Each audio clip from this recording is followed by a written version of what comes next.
রাশিয়ার কাছে যুদ্ধবিরতির প্রস্তাব দিলেন জেলেনস্কি। খারগ দ্বীপ দখলের প্রস্তুতি, ট্রাম্প কি সফল হবেন? ইরানে পারমাণবিক হামলা অনিবার্য, বললেন দিমিত্রি মেদভেদেভ। লেবাননে ইসরায়েলি হামলায় জাতিসংঘের 3 শান্তিরক্ষী নিহত।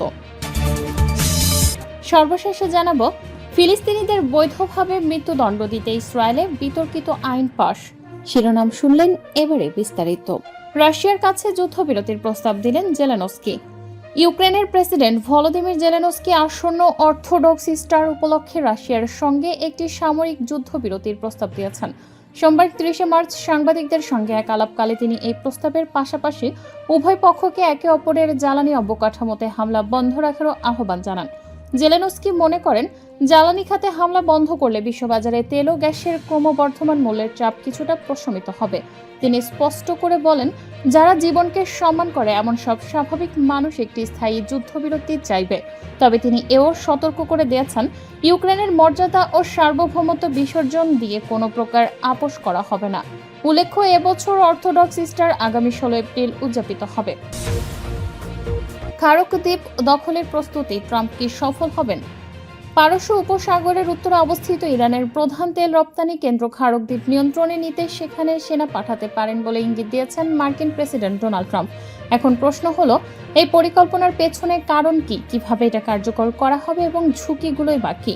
দীর্ঘদিন ধরেই খারগ দ্বীপ ইরানের তেল রপ্তানির প্রধান কেন্দ্র হিসেবে ব্যবহৃত হয়ে আসছে।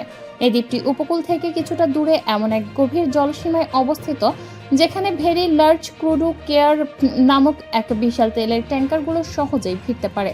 এই ট্যাঙ্কারগুলোর প্রতিটিতে প্রায় 20 লাখ ব্যারেল তেল পরিবহন করা যায়। ইরানের তেল রপ্তানির প্রায় 90% এই খারগ দ্বীপের মাধ্যমে সম্পন্ন হয়। ইরানে পারমাণবিক হামলা অনিবার্য, বললেন দিমিত্রি মেদভেদেভ। মধ্যপ্রাচ্যের আকাশ জুড়ে ঘনীভূত হওয়া পারমাণবিক যুদ্ধের কালো মেঘ নিয়ে বিশ্ববাসীকে চরম সতর্কবার্তা দিয়েছে রাশিয়া।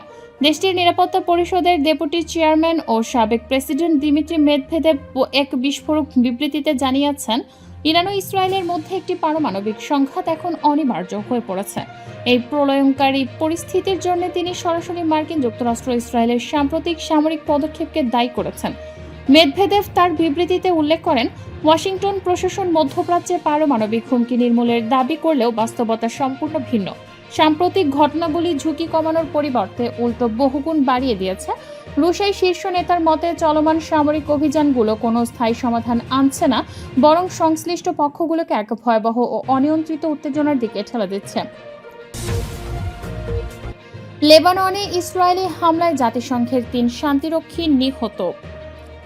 লেবাননের দক্ষিণাঞ্চলে ইসরায়েলি বাহিনীর পৃথক 2টি হামলায় জাতিসংঘের অন্তর্বর্তীকালীন শান্তিরক্ষী বাহিনী ইউনিফিলের UNIFIL 3 ইন্দোনেশীয় সদস্য নিহত হয়েছেন।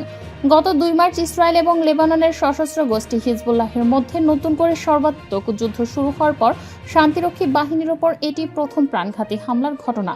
সোমবার 30 মার্চ দক্ষিণ লেবাননের বানি হাইয়ানের কাছে শান্তিরক্ষীদের একটি গাড়ি লক্ষ্য করে অজ্ঞাত বিস্ফোরণ ঘটানো হলে 2 সেনা সদস্য প্রাণ হারান এবং আরও 2 জন গুরুতর আহত হন।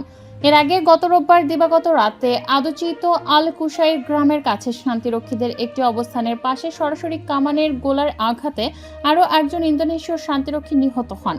ইউনিফিলের মুখপাত্র ক্যান্ডিস আরডিএল জানিয়েছেন যে এই 2টি আলাদা ঘটনার বিষয়ে অত্যন্ত গুরুত্বের সাথে তদন্ত শুরু করা হচ্ছে।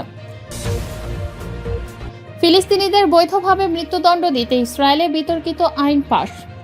ইসরায়েলের পার্লামেন্ট নেসেট সোমবার 30 মার্চ ফিলিস্তিনিদের লক্ষ্য করে একটি অত্যন্ত বিতর্কিত মৃত্যুদণ্ড আইন পাশ করেছে, যা বিশ্বজুড়ে মানবাধিকার সংস্থাগুলোর মধ্যে তীব্র নিন্দার ঝড় তুলেছে। এই নতুন আইন অনুযায়ী অধিকৃত পশ্চিম তীরের ফিলিস্তিনিদের ওপর সামরিক আদালতে বিচারের মাধ্যমে মৃত্যুদণ্ড দেয়াকে একটি স্বাভাবিক বা ডিফল্ট সাজা হিসেবে নির্ধারণ করা হয়েছে। বিশেষ করে তথাকথিত সন্ত্রাসবাদী কর্মকাণ্ডের অভিযোগে অভিযুক্ত ফিলিস্তিনিদের ক্ষেত্রে এই দণ্ড কার্যকর হবে।